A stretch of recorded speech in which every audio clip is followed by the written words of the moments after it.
வணக்கம். இன்றைக்கி நம்ம என்ன பார்க்க போகிறோம் அப்படின்னா, ரொம்பவே சத்தான மாப்பிள்ளை சம்பா அரிசியை வச்சு இட்லி தோசை எப்படி பண்ணுறதுன்னு பார்க்க போகிறோம். பாருங்கள், இட்லி எவ்வளோ சாஃப்டாக நல்லா மெத்து மெத்துன்னு வந்திருக்குன்ட்டு.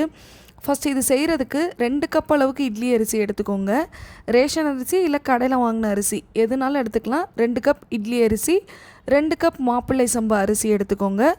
3/4 கப்பு பச்சரிசி எடுத்திருக்கேன். ஆனால் பச்சரிசி 1 கப் வரைக்குமே சேர்த்துக்கலாம். இது கூடவே 1 டீஸ்பூன் வெந்தயம், இது எல்லாமே நல்லா தண்ணி ஊற்றி ஒரு 8 மணி நேரம் அரிசியை ஊற விட்டுருங்க. இந்த மாப்பிள்ளை சம்பா அரிசி ஊறுறதுக்கு கொஞ்சம் டைம் ஆகும். 8 மணி நேரம் ஊறினதுக்கப்புறமா நல்லா கழுவி எடுத்து வச்சுக்கோங்க. மண் நிறையா இருக்கும், தூசி இருக்கும், நல்லா கழுவிட்டு எடுத்து வச்சுக்கோங்க. இப்போ மாவு அரைக்கிறதுக்கு ஒரு 2 மணி நேரத்துக்கு முன்னாடி 1 கப் அளவுக்கு உளுந்தை ஊற வச்சுக்கோங்க. உளுந்து ஊறினதுக்கப்புறமா உளுந்தை கிரைண்டரில் போட்டு ஆட்ட ஆரம்பிச்சிருங்க. ஃபஸ்ட்டு உளுந்தை தான் அரைக்கணும். உளுந்து நல்லா நைஸாக அரைச்சி எடுத்துக்கணும்.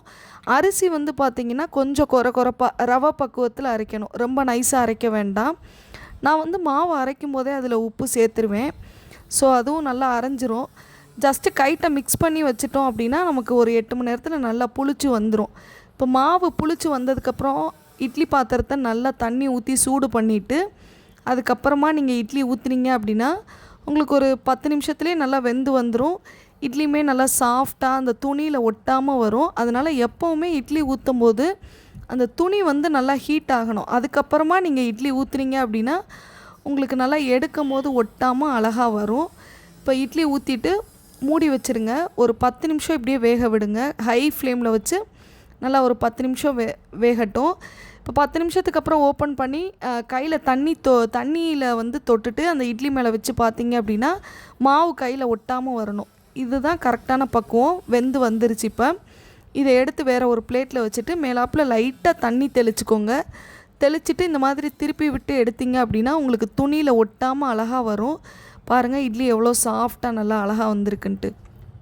இப்போ தோசையும் ஊற்றி காட்டுறேன். இதே மாவில் இந்த மாதிரி தோசைக்கல்லை நல்லா சூடு பண்ணிவிட்டு தோசை ஊற்றி சுற்றி நெய்யோ இல்லை எண்ணெயோ ஏதோ விட்டுட்டு நல்லா ஒரு கிறிஸ்பி ஆகிற ஸ்டேஜ் வர வரைக்கும் வேக வச்சு எடுத்துக்கோங்க. விருப்பப்பட்டால் நீங்கள் மூடி போட்டு வேக வைக்கலாம். இல்லை அப்படியே விட்டாலுமே நமக்கு நல்லா வெந்து வந்துடும். தோசை நல்லா கிறிஸ்பியாக வருங்க. இந்த மாவுக்கு உங்களுக்கு காட்டுறேன் பாருங்கள் வீடியோவில்.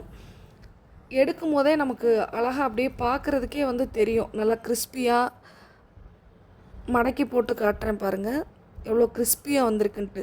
நீங்களும் கண்டிப்பாக ட்ரை பண்ணி பாருங்கள். இந்த வீடியோ பிடிச்சிருந்தது அப்படின்னா லைக், ஷேர் அண்ட் சப்ஸ்கிரைப் பண்ணிடுங்க.